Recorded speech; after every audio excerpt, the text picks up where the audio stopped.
मुंबईकरांच्या विश्वासाला तडा जाऊ देणार नाही असं वक्तव्य आता करण्यात येत आहे। महानगरपालिकांचे निकाल लागले, जनतेचा कौल आम्ही स्वीकारलाय असं सुद्धा शिवसेनेकडून सांगण्यात येत आहे।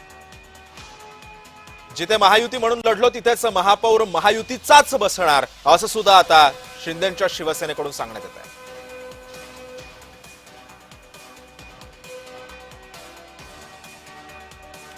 आणि या संदर्भामध्ये अधिक माहिती जाणून घेऊयात। माझा सहकारी शुभम उमाळे सध्या आपल्या सोबत आहे। शुभम, जर आपण बघितलं असेल तर महानगरपालिकांचे निकाल आता लागलेले आहेत, मागच्या शुक्रवारी निकाल लागले, मात्र यानंतर महापौर कुणाचा बसणार याबद्दल अजूनही साशंकता होती, प्रश्नचिन्ह होतं।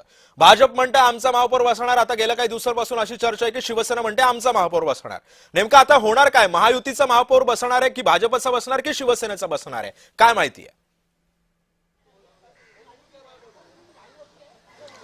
सिद्धेश, खरं तर महानगरपालिकेचे निकाल हाती आल्यापासून मागील 2 दिवसांपासून अनेक बातम्या समोर येत आहेत आणि अशाच बातम्यांना कुठेतरी पूर्णविराम करण्यासाठी उपमुख्यमंत्री एकनाथ शिंदे यांचं एक मोठं वक्तव्य समोर आलेलं आहे आणि त्यांचं असं म्हणणं आहे की काही चुकीच्या बातम्या पेरल्या जात आहेत आणि त्या बातम्या मात्र चुकीच्या आहेत। ज्या ज्या ठिकाणी महायुती म्हणून भारतीय जनता पक्ष आणि आम्ही शिवसेना एकत्रित लढा दिलेला आहे त्या ठिकाणी महायुतीचा महापौर बसेल।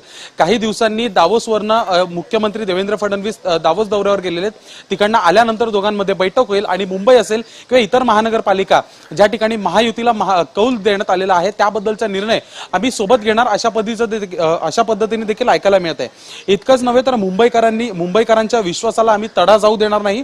काही लोकांकडून जाणीवपूर्वक बातम्या पेरल्या जात आहेत।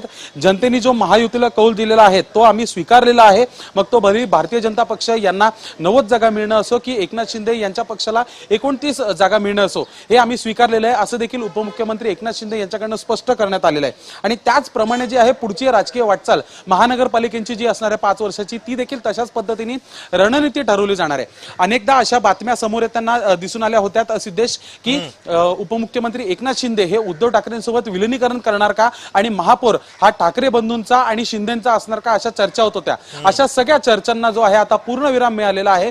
एकनाथ शिंदे यांनी स्पष्ट केलेलं आहे की महायुतीचाच महापौर असेल, मग तो भारतीय जनता पक्षाचा असो की शिवसेनेचा असो। महायुती म्हणून आम्ही निवडणुकांना एकत्रित गेलो होतो आणि महायुतीचाच महापौर किंवा मग इतर स्थायी समिती असतील किंवा इतर ज्या समित्या गठीत करण्यात येतील त्या महायुती म्हणूनच गठीत करण्यात येतील अशी स्पष्टता जी आहे ती उपमुख्यमंत्री एकनाथ शिंदे यांनी आपल्याला दिलेली आहे। सिद्धेश, नक्कीच। पण शुभम, या सगळ्या एकंदरीत सगळ्यावरून असाच प्रश्न निर्माण होतो की मग एकनाथ शिंदेंच्या या वक्तव्याचा नेमका अर्थ काय, नेमकं काय साध्य करायचंय शिंदेंना? नाही, अर्थातच सिद्धेश, ज्या पद्धतीने चर्चा सुरू होत्या की शिंदेंकडे 30 नगरसेवक आहेत आणि ठाकरे बंधू यांना कुठेतरी समजा गोल्डन आकडा गाठायचा असेल तर शिंदेंचे नगरसेवक हे पक्षांतर करू शकतात किंवा मग विलिनीकरण जे आहे पक्षाचं होऊ शकतं का, अशा सर्व चर्चांना फक्त फुलस्टॉप देण्यासाठी आणि स्पष्टता जी आहे ती शिंदेंनी आता दिलेली दिसून येत आहे।